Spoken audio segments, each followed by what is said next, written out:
আপনি কি সিনেমার খবর রাখতে ভালোবাসেন? আপনি কি একজন ডিরেক্টর, আর নাকি আপনি একজন ফিল্ম স্টুডেন্ট যিনি একদিন স্বপ্ন দেখেন বাংলা সিনেমা বানানোর? এতগুলো অপশনের মধ্যে যদি একটাও আপনি হয়ে থাকেন, তাহলে এই ভিডিওটা শুধুমাত্র আপনার জন্য। তাই গোড়াটা স্কিপ না করে পুরোটা দেখুন, অনেক মজা পাবেন আর অনেক কিছু জানতে পারবেন। তাই আর দেরি না করে welcome to a new episode of Hutum Pyachar ডেরা।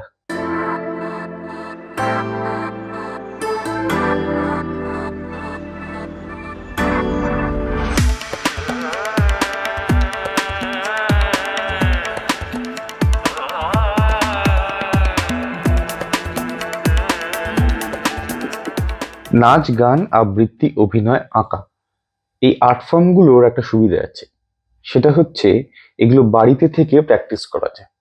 কিন্তু ফিল্ম মেকিং এর ক্ষেত্রে সেটা হয় না। ফিল্ম মেকিং এর ক্ষেত্রে দুটো রাস্তা আছে। আইদার সেই ছেলেটি বা মেয়েটিকে কোনো ফিল্ম স্কুলে গিয়ে বেশ কয়েক বছর ধরে শিক্ষা নিতে হয়, অথবা কোনো ফিল্মে তাকে অ্যাজ অ্যান অবজারভার কাজ করতে হয় এবং পুরো প্রসেসটা আস্তে আস্তে গ্র্যাজুয়ালি জানতে হয়। কিন্তু এই দুটো জার্নি ক্রস করার পরেও তার প্রথম ছবির জন্য তার কাছে অনেক প্রশ্ন জমে থাকে। সেই প্রশ্নগুলো নিয়েই আজকে আমরা আলোচনা করব একজন ডিরেক্টরের রিলিজ হওয়া প্রথম ছবির জার্নিটার ব্যাপারে জানতে জানতে। সেই ছবিটার নাম দোঁয়াশ। ডিরেক্টরের নাম সায়ন বন্দ্যোপাধ্যায়। সায়নদাকে প্রথমেই অনেক ধন্যবাদ হুতুম প্যাচার ডেরাকে সময় দেওয়ার জন্য। সায়নদার থেকে প্রথমে যেটা জানতে চাইবো সেটা হচ্ছে যে ছোটবেলা থেকে ঠিক কি ভাবে তার মধ্যে এই ডিরেক্টর সত্তাটা গ্রো করলো এবং কখন সে রিয়েলাইজ করলো যে সে একজন ডিরেক্টর হতে চায়। আসলে এর পেছনে একটা অদ্ভুত ধরনের ইতিহাস আছে। সেটা হচ্ছে আমার বাবা একজন নাটকের পরিচালক। উনি উৎপল দত্তের ছাত্র ছিলেন, নিয়মিতভাবে ওই দলে অভিনয় করতেন। বাবার হাত ধরে আমার প্রথম নাটকে আসা, তখন আমি ক্লাস 2-তে পড়ি। সেই সময় সাধারণত ক্লাস 2-তে পড়া একজন ছাত্র ছাত্রীর ক্ষেত্রে প্রথম নাটক, সর্বোচ্চ বড় নাটক হতে পারে অমল দইয়ালা, কিন্তু আমার ক্ষেত্রে অন্যরকম হয়েছিল। আমার প্রথম নাটক ছিল উৎপল দত্ত তুরুপের তাস। বিশ্বরূপা ঘূর্ণায়মান মঞ্চে আমার সহ অভিনেত্রী ছিলেন মায়া ঘোষ, বাবার পরিচালনায়। সেখানে আমার মনে আছে এখনো 26টা দৃশ্যে আমার অভিনয় ছিল। যেদিনকে শো, সেদিনকে দ্বিতীয় দৃশ্য থেকেই আমার অভিনয়। সামনে একটা অংশে অভিনয়টা চলছে, সেটা যখন শেষের মুখে, তার পেছনের সেটে আমি মায়া পিসির সঙ্গে দাঁড়িয়ে আছি। সামনের লাইটটা নিভে গেল, স্টেজটা ঘুরতে শুরু করলো, ঘুরে গিয়ে সামনে গিয়ে দাঁড়ালো, লাইটটা পড়লো। ঠিক সেই সময় না একটা অদ্ভুত অনুভূতি হলো, কেমিক্যাল ইমব্যালেন্স হলো বলা যায়, যে আমার মুখের ওপরে সে আলো পড়েছে, পাশে মায়া পিসি দাঁড়িয়ে আছে আমার হাতটা ধরে। আমার মনে আছে আমি সামান্য কিছু সময়ের জন্য ঘাবড়ে গিয়েছিলাম, আমি প্যান্টটা গোটাচ্ছিলাম, তো মায়া পিসি আমাকে হাত দিয়ে একটা টেনে ইশারা করলো যে এইবার ডায়লগ বলতে হবে। আমি ডায়লগ বলতে শুরু করলাম। তারপর থেকে খুব একটা অসুবিধা হয়নি বাকি নাটকটায়। কিন্তু এই যে আবহাওয়াটা দিয়ে আমার মানে অভিনয় জীবন শুরু হলো, তার আগে আমি স্টেজে কোনোদিন উঠিনি।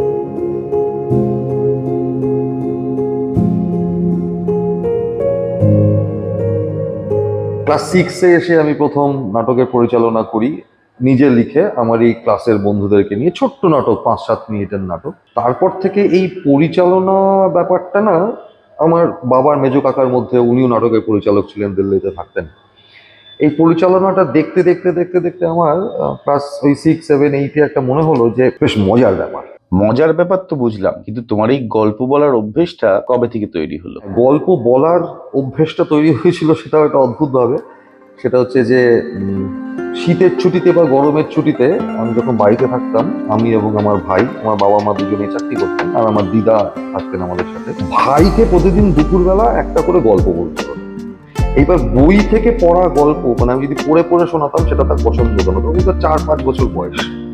তখন থেকে আমার একটা অভ্যেসে দাঁড়ায় যে প্রায় আকাশ থেকে পেরে নিয়ে এসে নানা রকমের গল্প বানিয়ে ইনস্ট্যান্টলি ইমপ্রম্পটু গল্প বলতে বলতে বলতে বলতে গল্প বলার একটা অভ্যেস তৈরি হয় আমার ভেতরে। তো সেখান থেকেই পরিচালনার চিন্তা ভাবনা। তারপর একাডেমিক কোয়ালিফিকেশন তো কিছুটা করতেই হয়, সেইখানটা তো রাখতে হয়। কিন্তু খুব একটা ভালো লাগতো না আমার বিষয়টা। চেষ্টা করেছিলাম যদি রবীন্দ্রভারতীতে ঢোকা যায় ড্রামা অ্যান্ড ডিরেকশন নিয়ে, কোনো একটা কারণে সেটা হয়নি। এখান থেকেই শুরু।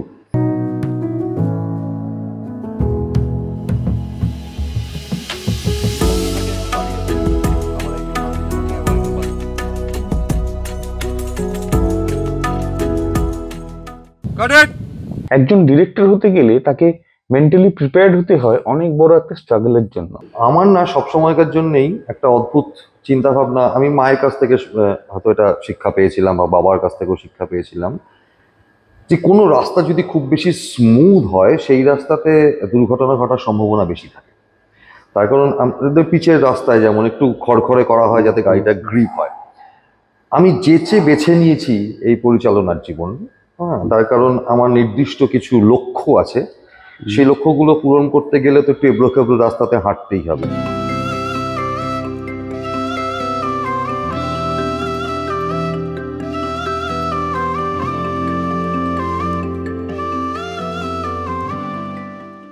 একটা ছেলে যে স্বপ্ন দেখে ফিল্ম মেকার হওয়ার, সে বাড়িতে বসে একটা গল্প ভাবতে পারে, সেটা স্ক্রিপ্টও লিখে ফেলতে পারে, কিন্তু তার সব থেকে বড় চ্যালেঞ্জ হয় প্রডিউসার খোঁজার।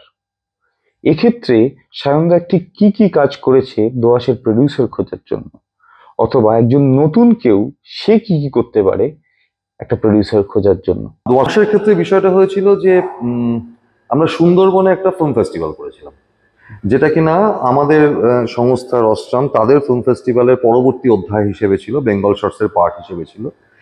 সেখানে গিয়ে কয়েকজনের সঙ্গে আলাপ হয়, তারা নিয়মিতভাবে ওখানে 3 দিন ধরে ফেস্টিভ্যালে এসছেন, দেখেছেন।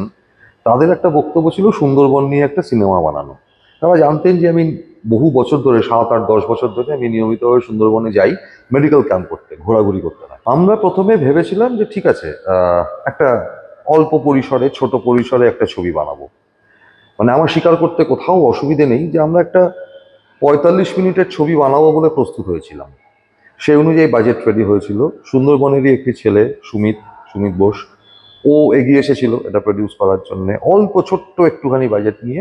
এবার আমরা শ্যুট শুরু করেছিলাম। প্রাথমিক শ্যুটটা হয়ে যাওয়ার পর যখন আমরা এডিট টেবিলে এসেছি, এডিট করার পর দেখা গেল তার যা সময়সীমা, তার সঙ্গে আর মিনিট 10 মতন জুড়লে এটা কি বড় ছবি হতে পারে। তখন আমরা আরেকদিন শ্যুট করেছি, করে একটা বড় ছবিতে রূপান্তরিত করেছি।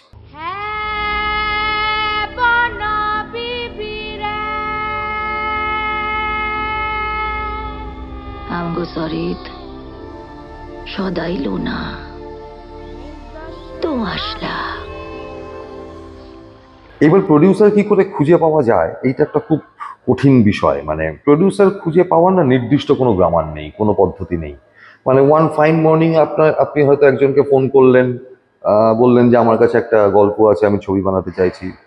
তিনিও ওই ওয়ান ফাইন মর্নিংয়েই তার হঠাৎ মনে হলো হ্যাঁ ছবিটা বানাবো, বলে তিনি বানিয়ে ফেললেন।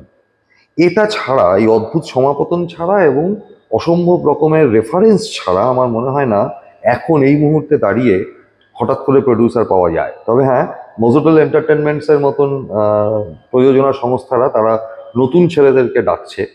হ্যাঁ, আপনারা সরাসরি যোগাযোগ করতে পারেন। ওনারা প্রচুর স্ক্রিপ্ট নিচ্ছেন, গল্প নিচ্ছেন, তার থেকে বেছে নিচ্ছেন। তার কারণ ওনারা চাইছেন যে নামী পরিচালকদের সঙ্গে যেমন কাজ করবেন, তেমনি নতুন পরিচালকদের সঙ্গেও কাজ করবেন। এটা ছাড়া আর কিছু নাই। এটা ছাড়া তো আর কোনো উপায় আমার চোখে পড়ছে না। সায়নদা তার নিজের জীবনে প্রচুর টিভিসি এবং মিউজিক ভিডিওস করেছে, তো সেটা কি কোনোভাবে হেল্প করে ফিল্ম মেকিং এর ক্ষেত্রে? হ্যাঁ, এইটা না ভীষণ সাহায্য করে। কারণ ধরুন একটা টিভিসি, সেটাতে আমাকে সময় দেওয়া হচ্ছে সর্বোচ্চ 1 মিনিট, সর্বনিম্ন 10 সেকেন্ড। এই 10 সেকেন্ড বা 20 সেকেন্ড বা 30 সেকেন্ডের মধ্যে একটা গল্পকে এস্টাবলিশ করা, তার সঙ্গে একটা ব্র্যান্ডকে এস্টাবলিশ করা, অর্থাৎ 2-3টে ডায়লগে, এটা খুব টাফ, ভীষণ টাফ। মানে আমি মনে করি যে পৃথিবীর সবচেয়ে কঠিনতম কাজ হচ্ছে বিজ্ঞাপন বানানো। স্বল্প সময়ের মধ্যে যদি আমি একটা স্বল্প পরিসরে একটা গল্প বলতে পারি, তাহলে আমাকে ওই পরিসরের থেকে আরেকটু বেশি পরিসর দিলে আমি আরেকটু ভালো গল্প বলতে পারবো, আরেকটু বেশি পরিসর দিলে আরেকটু ভালো গল্প বলতে পারবো। কিন্তু তার মানে এই নয় যে আমাকে যদি এখন একটা গল্প দিয়ে বলা হয় এটা নিয়ে একটা 2.5 ঘন্টার সিনেমা বানিয়ে দাও। সিনেমাটার গল্পটা যতটুকু সময় চাইছে, যেটুকু পরিসর চাইছে, ঠিক সেইটুকু পরিসরেই গল্পটা শেষ হওয়া উচিত। মেদ বর্জিত হওয়া দরকার, যেটা বিজ্ঞাপন শেখায়। আমিও হুই জঙ্গলে মুখোশ বাইতে যাব, এতখানি মধু আনবো, আর সে মধু বাইছে টাকা কামাবো। আচ্ছা, একজন নতুন পরিচালককে তার ফ্লোরে থাকা সিনিয়র অ্যাক্টরস আর টেকনিশিয়ানসরা ঠিক কি চোখে দেখে? এইটার একদম দুটো প্যারালাল লাইন আছে। এক হচ্ছে, আপনি হঠাৎ করে মনে করলেন যে আপনি পরিচালক হবেন, আপনার পুঁথিগত বা প্রথাগত কোনো শিক্ষাই নেই, আপনি সঙ্গে বেস্ট বেস্ট বেস্ট বেস্ট প্রত্যেকটা ডিপার্টমেন্টের লোকজনকে নিয়ে নিলেন, নিয়ে আপনি ছবি বানাতে শুরু করলেন, এইটা একটা লাইন আছে। আরেকটা হচ্ছে আপনার পুঁথিগত না হলেও প্রথাগত একটা শিক্ষা আছে, বা আপনি ছোট ছোট ছোট ছোট কাজ করেছেন ইতিমধ্যে, তার একটা রেসপন্স আছে, তার একটা অভিজ্ঞতা আছে।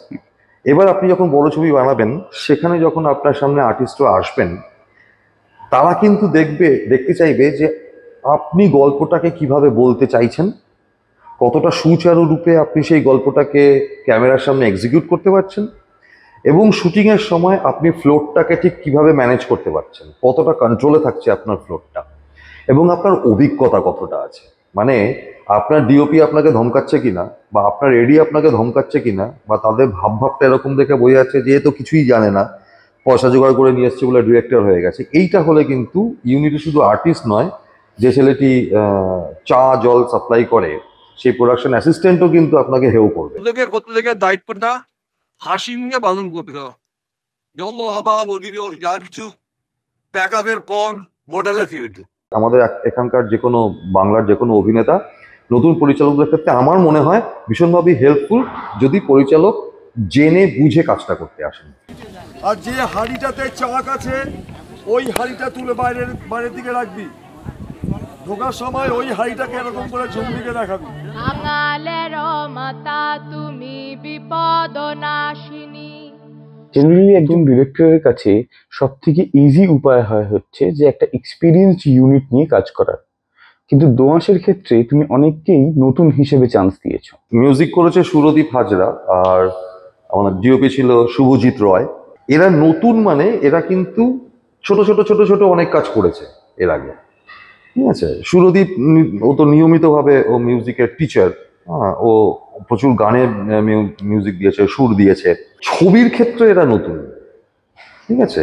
সেক্ষেত্রে বলতে গেলে হয়তো আমি নতুন লোকদেরকে নিয়েছি, কিন্তু অনভিজ্ঞ লোককে নিইনি। ও অভিজ্ঞ, হ্যাঁ, ছবির অভিজ্ঞতা ছিল না। আর শুভজিৎকে ডিওপি হিসেবে বেছে নেওয়ার পেছনে অদ্ভুত একটা কারণ ছিল। শুভজিৎ আমাকে একটা শরীর পাঠিয়েছিল, সেই শরীরটা টোটাল ছিল হচ্ছে 2 মিনিটের। সেই শরীরের প্রথম 5 সেকেন্ড দেখে আমি শরীরটা দেখিনি। কেন দেখিনি? দেখতে পারিনি বলে দেখিনি না, আমার দেখার দরকার হয়নি। কারণ প্রথম 5 সেকেন্ডে ছিল একটা ঢালু জমি, নিচ থেকে এরকম ওপর দিকে উঠে গেছে, দূরে দুটো বাচ্চা দৌড়ে যাচ্ছে ঢালু জমিটার ওপর দিয়ে, একটা লং শট। ওইটা দেখে আমি ওকে বলেছিলাম ভাই চলে আয়, তার কারণ দোআঁশের গল্পটা পুরোপুরি এরকম লং এর গল্প, ওয়াইডের গল্প।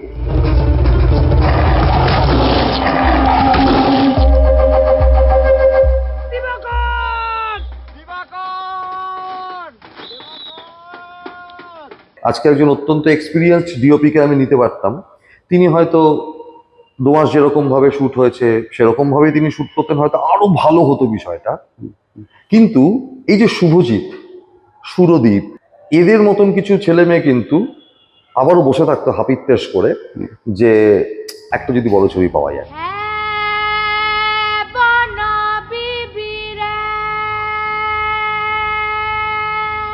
এবার চলে আসি ছবির এডিটে। জেনারেলি বলা হয় যে একজন ছবির এডিটর আর ডিরেক্টরের সম্পর্ক অনেকটা স্বামী স্ত্রীর মতো, মানে ঠান্ডা গরম, কিন্তু দিনের শেষে দুজনকেই একই রাস্তায় হাঁটতে দেখা যায়, বা তাদের ডেস্টিনেশন এক। এই ছবি এডিট করেছে অনির্বাণ দা, মানে অনির্বাণ মাইতি। তা তোমার সাথে তো অনির্বাণদার খুব ভালো সম্পর্ক, তাই এই ছবির ক্ষেত্রে তোমাদের কেমিস্ট্রিটা ঠিক কেমন ভাবে কাজ করেছে? অনির্বাণ আর আমার দুটো রূপ আছে, হ্যাঁ। আমরা যখন এডিট হাউসের বাইরে তখন হেভি বন্ধু, আর যখন এডিট হাউসের ভেতরে ঢুকে যায় তখন অনির্বাণ একজন ডিক্টেটর, আর আমি একজন ফ্যাসিস্ট, এরকম ব্যাপার আর কি।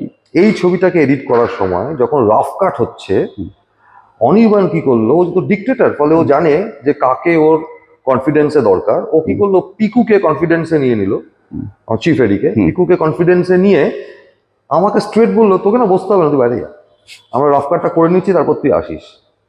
আমি ভাবলাম যে পিকু হয়তো আমাকে সমর্থন করবে, যে না সায়নদার থাকা দরকার। ও বাবা, ততক্ষণে দেখি পিকুও ওর সঙ্গে প্যাক্ট হয়ে গেছে, বলছে হ্যাঁ সায়ন, আমি বানিয়ে নিচ্ছি, তুমি গিয়ে ক্যান্টিনে বসো, চা ফা খাও। দুদিন আমি নিয়মিত সকালবেলা এডিট হাউসে গেছি, ক্যান্টিনে ঢুকেছি, চা খেয়েছি, খাবার খেয়েছি, ওরা নিচে নেমেছে, খাবার খেয়েছে, আবার উঠে গেছে, এডিট করেছে, করে রাফ কাট তৈরি হয়েছে। তারপরে তৃতীয় দিন আমাকে ডেকে বলছে এবার দেখ। এটাতে একটা সুবিধে আছে, তার কারণ পিকু পুরো গল্পটা বুঝেছিল আমি কিভাবে দেখাতে চাইছি, সেইটা ও কনভে করেছে অনির্বাণকে। অনির্বাণ প্রচুর শট রেখেছে, অনেক শট ফেলে দিয়েছে। পরিচালক সামনে থাকলে যেটা হয় সেটা হচ্ছে যে আমাদের খারাপ লাগে, এত শট নিয়ে এসছি, কষ্ট করে তুলে নিয়ে এসছি, অনির্বাণ ফেলে দিচ্ছে। এই ছবিটার ক্ষেত্রে একটু অন্যরকম হয়েছে, কারণ হার্ড ডিস্কে রাশের পরিমাণ দেখে অনির্বাণ আমাকে প্রশ্ন করেছিল, হ্যাঁ রে সব ফুটেজ শুট করেছিস তো, মানে সব সিন শুট করেছিস তো? বললাম কেন, বলে এত কম ফুটেজ কেন? তার ক্রেডিট হচ্ছে অভিনেতাদের, ডিওপির এবং পিকুর। কেউ কোনো রিটেক দেয়নি, কোনো সমস্যা হয়নি, ফলে রাশের সংখ্যা কম। ফলে এখানে খুব বেশি ফেলতে পারেনি, খুব বেশি কাটতেও পারেনি। লম্বা লম্বা শট রেখেছি, কাটবে কোথায়? এটা আমি করেছিলাম এবং আমি এটা করবো, ঠিক করছি। অনির্বাণ যখন আমার ছবি কাটবে তখন আমি লম্বা লম্বা শট ওকে ফেলে দেবো, 1 মিনিট 2 মিনিটের শট ফেলে দিই। কিন্তু ওর সঙ্গে আমার রিলেশনটা এরকমই যে ও যদি একটা শটকে ফেলে দেয় বা ও একটু অন্যরকম ভাবে সেট করে, যেমন টিজারটা ট্রেলারটা অন্যরকম ভাবে সেট করেছে, তখন আমাকে বলছে দেখ না, দেখ আমি করছি, দেখ কেমন হচ্ছে, আগে দেখে নে। সেই অনির্বাণী আবার যখন সাবটাইটেল বসানো নিয়ে একটা সমস্যা হয়েছিল, আমি ওকে বললাম যে কি করা যায় বলতো, সাবটাইটেলটা তো বসাতে হবে। বলো আমি ফাঁকা আছি, চল আমি আর তুই মিলে বসিয়ে দিই। আমার সঙ্গে গিয়ে রাত্রিবেলা 9টার সময় একজন এডিটর, ছবির এডিটর, আমি বসে বসে বলে যাচ্ছি কোথায় কোথায় কি কি আছে, আর সে বসে বসে সাবটাইটেল কপি পেস্ট করছে পুরো ছবি জুড়ে করে। রাত্রিবেলা 12টার সময় বেরিয়ে চা ফা খেয়ে আমরা বাড়ি ফিরলাম। এই রিলেশনটা না থাকলে, এই মেন্টাল যোগাযোগটা না থাকলে মানে এডিট করানো সম্ভব হয় না। মাতা তুমি বিপদ নাশিনী, বাড়ির করি কারে কয় সবার দুঃখের মাঝে তরাবে আপনি। জেনারেলি এই ইন্ডাস্ট্রিতে প্রথম কেউ ছবি বানালে তার দু রকম রিয়াকশন হয়। আইদার তাকে খুব ভালোভাবে ওয়েলকাম করা হয়, অথবা তাকে আউটরাইট রিজেক্ট করা হয়। এই ছবির ক্ষেত্রে তোমার ঠিক এক্সপিরিয়েন্সটা কেমন? কমফর্ট জোন আমার কিছুটা ছিল, ভেসে ছিল বিষয়টা, বিভিন্ন ফেস্টিভ্যালে যাচ্ছিল, প্রাইজ পাচ্ছে, সেটা প্রচার হচ্ছে ইত্যাদি ইত্যাদি। এবার যখন ছবিটা রিলিজ করলো, ছবিটা যখন মানুষজন দেখতে শুরু করলেন, তারা ভালো বলতে শুরু করলেন, লিখতে শুরু করলেন, সেই সময় থেকে কিছু বিরোধিতা তো এসছে, আসেনি বলা ভুল, কিছুটা বিরোধিতা এসছে। সেই বিরোধিতাটার পেছনে কিছুটা প্রাতিষ্ঠানিক মনোভাব কাজ করে। এটা সবসময় কাজ করেছে, এটা আজকে বলে নয়, এটা যবে থেকে আমাদের এখানকার বাংলা ছবি শুরু হয়েছে তবে থেকেই এই প্রাতিষ্ঠানিক একটা মনোভাব কাজ করে। সেই বিরোধিতা কিছুটা এসছে, কিন্তু আমি আসলে মাঠে নেমে লড়াই করা লোক। আমি এসি ঘরে বসে আমার ছবি কতটা লোক দেখছে তার ভিডিও দেখা বা তার সেল রিপোর্ট নেওয়ার লোক আমি নই। ফলে আমার সাথে অঙ্কিতা, ও এই ছবির কস্টিউম ডিজাইনার, নীল মালাকার, যে এই ছবির সঙ্গে কোথাও যুক্ত ছিল না কিন্তু এসে যুক্ত হয়ে গেছে, ও পেশায় এডিটর, এবং অন্যান্য কলাকুশলীরা, শুভজিৎ, পিকু, প্রত্যেকেই আমরা মাঠে নেমেছি। মাঠে নেমে আমাদের ছবিকে প্রচার করেছি। মজোটেলের ছেলেমেয়েরা সমস্ত মাঠে নেমেছে, তারা অসম্ভব পরিশ্রম করেছে। এখনো আমরা মাঠে আছি।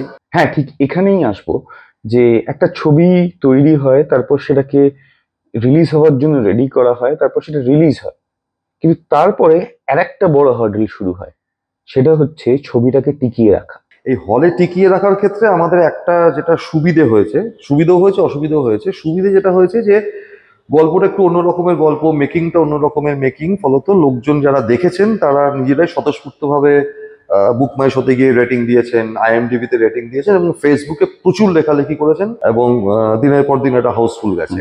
অসুবিধাটা কোথায় হয়েছে? অসুবিধে যেটা হয়েছে সেটা হচ্ছে যে এই মাউথ পাবলিসিটি হয়ে গেছে একটি নতুন পরিচালকের নতুন ছবি, প্রোডাকশন হাউসের 3 নম্বর ছবি, কেন এত পাবলিসিটি হচ্ছে, বিষয়টা কি আছে ছবিটাতে। ফলে এই চিন্তা ভাবনা থেকে বিরোধিতা শুরু হয়েছে, নানা রকম বিরোধিতা, সেটা অন্য ছবি দেখতে বলার জন্য টিকিট পুশ করা থেকে শুরু করে আমাদের স্ট্যান্ডই ভেঙে উল্টো করে ফেলে রাখা অব্দি। টিকিট কাউন্টারে নাকি তোমার ছবি নিয়ে একটা দর্শক টানাটানির কেস হয়েছিল। অদ্ভুত বিষয় হয়েছিল, মানে আমাদের ছবিটা নন্দন 2-এ চলছে, নন্দন 1-এ অন্য একটি ছবি চলছে।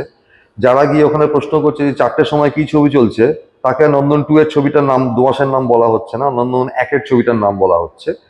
আমরা যখন প্রশ্ন করছি যে এটা কেন করছেন, বলছে উনি তো 4টে বলেছেন, আপনারটা 4:05। বললাম বেশ, মেনে নেওয়া গেল।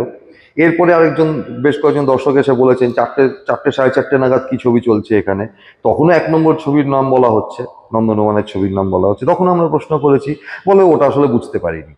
এরপরে তো আরো ভয়ঙ্কর ব্যাপার হয়েছে, মানে দুজন তিনজন দর্শক তারা স্পেসিফিক্যালি নন্দন 2 এর টিকিট চেয়েছেন, তাদেরকে নন্দন 1 এর টিকিট দিয়ে দেওয়া হয়েছে। তারা কাউন্টার থেকে নিয়ে বেরিয়ে ফেরার সময় দেখছে নন্দন 1, তারা কাউন্টারে টিকিট ফেরত দিতে যাচ্ছেন, তারা ফেরত দেবে না, ফেরত নিচ্ছে না। তার উপরে পাশাপাশি বলছে যে এই ছবিটা দেখুন, দোঁয়াশা থেকে অনেক ভালো ছবি। এবং পরবর্তীকালে এটা নিয়ে বিশাল বড় সমস্যা হয়। অনেকে আমাকে ফোন করেন, আমরা নন্দনে যাই, আমাদেরকে ডেকে পাঠানো হয়। তো শুনলাম সেই ভদ্রলোক নন্দনের কর্তৃপক্ষের কাছে ক্ষমা চেয়েছেন, কিন্তু এই মুখে ক্ষমা চেয়েছেন, কারণ পরের দিন তিনি অন্য জিনিস শুরু করেছিলেন। সেটা হচ্ছে যে আপনার কি ব্যালকনির টিকিট লাগবে, যদি আপনি ভুল করে হ্যাঁ বলে দেবেন তো আপনাকে নন্দন 1 এর টিকিট দিয়ে দেবে, কারণ নন্দন 2 এ তো ব্যালকনি নেই। এই বিষয়গুলো হয়েছে। কেন হয়েছে? ওই যে একটু আগে বলেছিলাম যে কিছু প্রাতিষ্ঠানিক মানসিকতা আমাদের ভেতরে বসে আছে। হ্যাঁ, যে বড় পরিচালক, নামী পরিচালক, বড় ব্যানার, স্টার কাস্ট, এখানেই লোক যাওয়া উচিত। কি এই সমস্ত দোঁয়াশ টোঁয়াশ হাবি জাবি ভুলভাল সিনেমা, এটা শুধু দোঁয়াশের জন্য না, এটা নতুন যে কোনো পরিচালকের, নতুন যে কোনো প্রোডাকশন হাউসের যে কোনো ছবির সঙ্গে এটা ঘটছে। মানে এটা এর আগে শঙ্কর দেবনাথের প্রাণের সঙ্গে ঘটেছে, এটা প্রসেনজিতের ডাকবাক্সর সঙ্গে ঘটেছে, একের পর এক। মানে এটা উজ্জ্বলের দুধপিঠের গাছের সঙ্গে ঘটেছে, এটা ঘটছে, ঘটবে, এটা কিছু করার নেই। আমাদের মাথার ভেতরে বসে আছে যে বিখ্যাত পরিচালক, বিখ্যাত স্টার, বিখ্যাত প্রোডাকশন হাউস, অতএব ছবিটা খুব ভালো। সে আপনি ছবি দেখে বেরিয়ে আপনি যদি মনে করেন আপনার টাকা জলে গেল, তাতে ওদের কি হলো গেল। আপনি একটা ছবি বানিয়েছেন, ছবিটা রিলিজ করার পর আপনি শুধু সাংবাদিকদের মুখোমুখি দাঁড়াবেন, ছবি তুলবেন আর বাইট দেবেন, তাতে করে যদি আপনার মনে হয় আপনার ছবি চলতে শুরু করে দেবে, তাহলে ভুল। আপনাকে মাঠে থাকতে হবে। কারণ মাঠে যদি না থেকেছেন, আপনার ছবিকে আপনি যদি পাহারা না দিয়েছেন, তাহলে যতক্ষণ না পর্যন্ত আপনার নামটা লোকের কাছে পরিচিত হচ্ছে, ততক্ষণ পর্যন্ত কিন্তু আপনার ছবি চলার কোনো স্থিরতা নেই। যে কোনো সময় আপনার ছবিকে সরিয়ে দেওয়া হবে, কেন? সেল হচ্ছে না। আর আপনি যদি গিয়ে কাউন্টারের পাশে দাঁড়ান, দেখবেন আপনার ছবি সেল হতে দেওয়া হচ্ছে না। এরকম কতগুলো ছোট ছোট বিষয় থাকে। শেষ করার আগে আমি দু তিনজনের কথা একটুখানি উল্লেখ করতে চাই, যাদের কথা উল্লেখ না করলেই নয়। কারণ দোঁয়াশ ছবিটা অনেকের কাছেই প্রথম ছবি। শুভজিতের কাছে প্রথম ফিচার ফিল্ম, আমার চিফ এডি পিকু, ওর কাছে এটা প্রথম। সুরদীপ মিউজিক ডিরেক্টর, ওর কাছে প্রথম। সেরকম অঙ্কিতা আমার স্টুডেন্ট, ওর কাছেও এটা প্রথম ছবি। আকস্মিকভাবেই ওকে আমি এটাতে পুরো পোশাকটা করার জন্য দিয়েছিলাম। ওর কোনো ধারণাই ছিল না পোশাক কিভাবে করতে হয়। ওকে যখন প্রথম বলেছিলাম একটু ঘাবড়ে গিয়েছিল, তারপর ওকে বুঝিয়েছিলাম আমরা যে এইভাবে করতে হয়, এবং তারপর অক্লান্ত পরিশ্রম করেছে। আলটিমেট যেটা আউটপুটও দিয়েছে।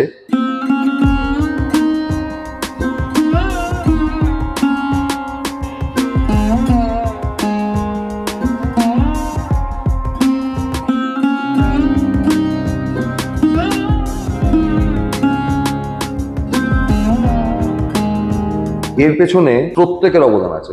মানে এটা একটা সমষ্টিগত অবদান, এছাড়া একটা ছবি তৈরি হয় না। এটা যারা পরিচালনায় আসছেন বা যারা পরিচালনা করেন, তাদেরকে ভাবতে হবে যে ডিরেক্টরকে বলা হয় ক্যাপ্টেন অফ দ্য শিপ। ঠিক আছে, তিনি ক্যাপ্টেন, তিনি রাস্তাটা দেখাতে পারেন, পুরো জাহাজটা চালানো তার পক্ষে সম্ভব নয়। আপনাকে যদি সঠিকভাবে জাহাজটা চালাতে হয়, তাহলে আপনার সঙ্গে এই আপনার সৈন্য সামন্ত, নাবিক, এদের সবাইকে লাগবে। হে বন বিবিগ বন বিবিগ যেন বাগা শুয়ে না, যেন বাগা শুয়ে না। হুতুম প্যাচার ডেরার পক্ষ থেকে সায়নদা এবং টিম দোঁয়াশের জন্য রইল অনেক অনেক ভালোবাসা। শুভ হোক ওদের আগামী। এবার আসি তোমাদের কাছে। দেখলে তো যে একটা কয়েক পাতার গল্পকে একটা সিনেমায় রূপান্তরিত করতে একটা ডিরেক্টরের কতটা অবদান লাগে। মাঝে মাঝে আমার নিজের অবাক লাগে যে সত্যজিৎ রায়, ঋত্বিক ঘটক, মৃণাল সেন, তরুণ মজুমদার, তপন সিনহা, ঋতুপর্ণ ঘোষের এই ইন্ডাস্ট্রিতে যখন কোনো ডিরেক্টরকে তারই ছবির থেকে মাছের কাঁটার মতো তুলে ফেলে দেওয়া হয়। আসলে আমরা ভুলে যাই যে জল ছাড়া জাহাজের কোনো প্রয়োজন নেই, জাহাজ ছাড়া ক্যাপ্টেন অফ দ্য শিপের কোনো মানে হয় না, আর ক্যাপ্টেন অফ দ্য শিপ ছাড়া গোটা টিমটা ছাড়খাড় হয়ে থাকে। আমরা একে অপরের পাশে থেকেই হয়তো এই ইন্ডাস্ট্রিটাকে আবার আগের মতো করে তুলতে পারবো। যদি এই এপিসোডের কথাগুলো তোমাদের ঠিক বলে মনে হয়, তাহলে অনেক অনেক অনেক শেয়ার করো। আর তোমাদের মতামত, ভালো খারাপ যাই লেগে থাকুক, আমাকে এই কমেন্ট বক্সে লিখে জানিও। আজ এতটাই, দেখা হবে অন্য একটা এপিসোডে। টিল দেন টেক কেয়ার, খুব ভালো থেকো। আর যাওয়ার আগে একটা পুরনো কথা মনে করাবো, ভাবো ভাবো, ভাবা প্র্যাকটিস করো। যেন বাগা শুয়ে না।